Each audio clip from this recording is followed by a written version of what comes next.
На базе Интинского филиала Республиканской общественной приемной главы Республики Коми прошла прямая линия на тему безопасного нахождения граждан у воды и на воде в летний период. В мероприятии приняли участие специалисты Управления гражданской обороны, антитеррористической и пожарной безопасности администрации округа, начальник Интинского аварийно-спасательного отряда «Спас Коми» и представитель народной дружины. Сейчас в ожидании лета и жаркой погоды этот вопрос актуален как никогда. С первых минут проведения прямой линии начали раздаваться звонки. Интинцев, как и в предыдущие годы, беспокоит вопрос, есть ли на территории нашего города санкционированное место отдыха.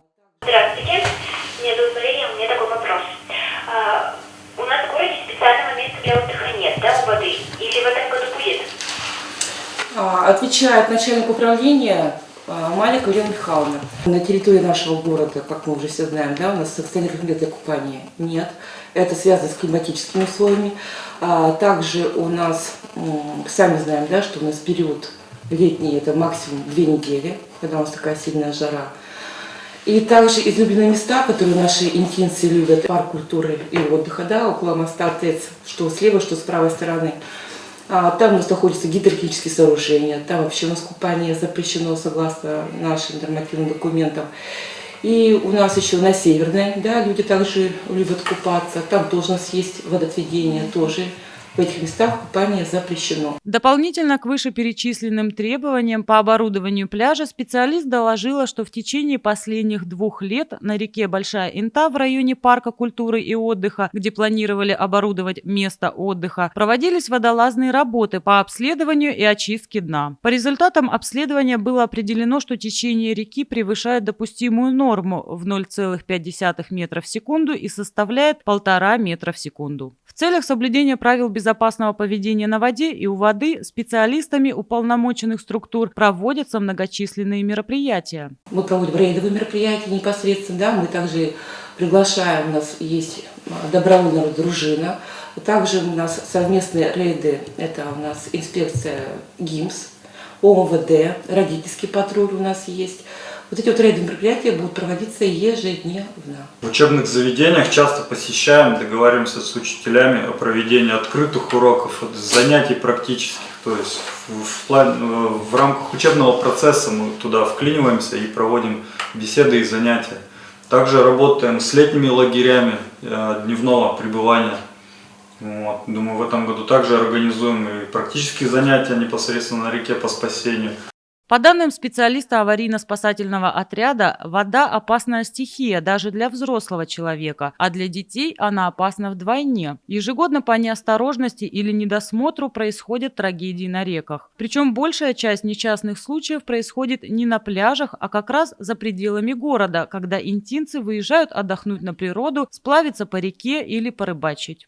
Всегда на контроле держим, проводим профилактическую большую работу. Это самое главное, предупреждение, чтобы не приходилось спасать. То есть объясняем, как правильно себя вести при чрезвычайной ситуации детям, взрослым, руководителям. Проводим семинары, практические занятия. То есть большая работа ведется по предупреждению. То есть, в Интинском районе в этом году, слава богу, детской гибели не было. Но взрослый уже был один случай утопления на воде. То есть, там личная неосторожность, скажем так, была. Особое внимание всегда уделяется родителям, которые должны не только рассказать ребенку все правила безопасности на воде, но и привить ему навыки поведения в критической ситуации. Это баловство, это отсутствие контроля взрослых, опять же. Это совсем малыши купаются сами компаниями. У взрослых это зачастую фактор алкогольного опьянения, гибель на воде. Также не рассчитывают свои силы, также балуются, так же как и дети, взрослые в состоянии алкогольного опьянения. Ну и есть, конечно же, процент личной неосторожности. С началом летнего сезона и установления теплой погоды по интинским несанкционированным зонам отдыха в обязательном порядке проводятся рейдовые мероприятия. Из средств бюджета муниципального образования выделяются денежные средства, а также у нас производится оплата ежечасовая, по графику, вне графика, в период массовых мероприятий. Поэтому в этом году у нас предусмотрено порядка 114 тысяч рублей. На сегодняшний день у нас 33 члена ДНД состоят в команде. В составе рейдовой группы, как правило, всегда находятся не только представители ОМВД, ГИМС и администрации, но и народные дружинники. Эти рейды осуществляются в выходные дни или в основном у нас, конечно, добровольная дружина – это в основном работающие люди, поэтому, допустим, в течение дня не всегда у нас есть такая прям возможность постоянно, но мы привлекаем сейчас и молодежь. Единственное, немножко сейчас вопросы, это они, конечно, стараются все устроиться на работу, поэтому немножко с этим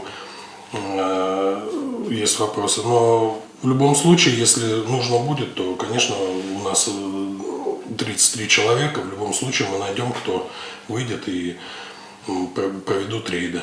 В завершении мероприятия специалисты еще раз напомнили: вода ошибок не прощает. Сейчас в сезон не только летнего отдыха, но и повышенного туризма следует быть более подкованными как информационно, так и посредством снаряжения.